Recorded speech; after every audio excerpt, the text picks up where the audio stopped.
Hello, this is Ilan Awerbuch, and welcome to Mortgage Watch, financial news that you can use.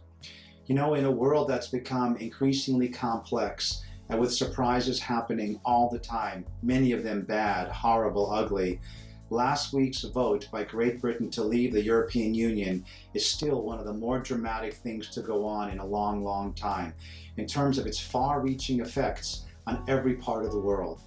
There's something called modern chaos theory, and it really takes a look at interactions around the world and interrelatedness. It says, if a butterfly flaps its wings in Tokyo, will the breeze be felt in Rio de Janeiro? Well, we can say now that so many world events that go on have an ever-widening effect around the world.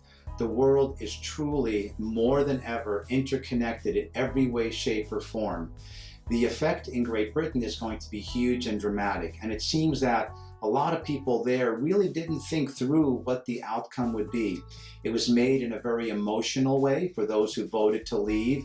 Not sure they really thought through what would happen, but it seems it's going to backfire and it's going to be even worse than was predicted. And the things they were trying to avoid are actually going to come back at them with a vengeance.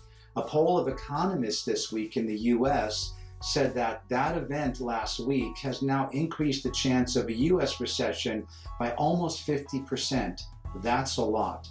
Now, I've been saying for quite a while, the big issue in the world and in the US is getting economies going. It's not about too much stimulus or too much stuff. I know people have talked about, oh, things are going to run away with inflation. Folks, the opposite is really true, and the opposite is really the concern in the US and around the world. Now, we have it better than most countries, and we have to say that the US economy is stronger than any other part of the world. But still, we're affected by what went on because everything these days is interconnected. Everything politically, socially, economically, one affects the other. So the coming weeks and months are going to see no increases to the federal funds rate, and we hope we'll continue to see unemployment going down. But in terms of our interest rates, they're going to stay low, and in fact, they dropped pretty dramatically last week. They may come up a little bit, but long term, there just isn't that economic stimulus and movement to raise things and to have interest rates go up. So I'm saying that the Federal Reserve is probably not going to raise rates, maybe one time later this year, but probably that's going to be postponed also. We'll see where this whole European Union, Great Britain thing plays out.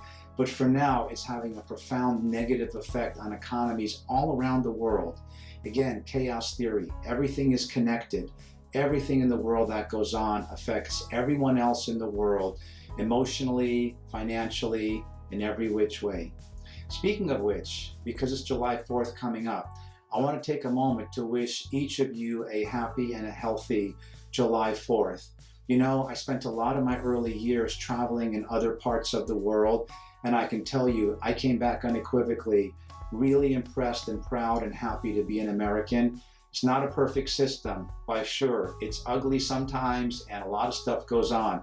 But if you've traveled to other parts of the world or you've studied other parts of the world, you know that what goes on there is really, really negative and can be very difficult economically, financially, politically, socially. We are really, really blessed to be Americans or to be in America today. So I want to wish you all a happy week. The economic news will continue to be slow and steady. Even China this week, the premier of China spoke at an international symposium and said, trust us, we're going to manage China, even though the economic news out of China isn't great either. But he's saying we're going to stay the course.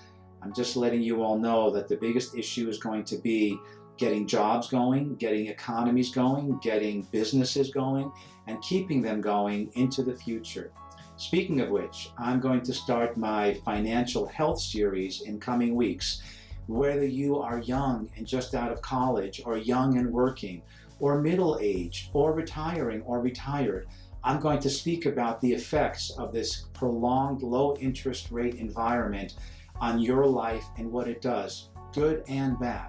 So my first topic next week will be, if you're young and recently out of college, student loan debt, how to do that, how to set yourself up, And in coming weeks, I'm going to speak through all the generations and financial strategies about what you can do to take care of yourself and your family and ensure your financial health in years to come.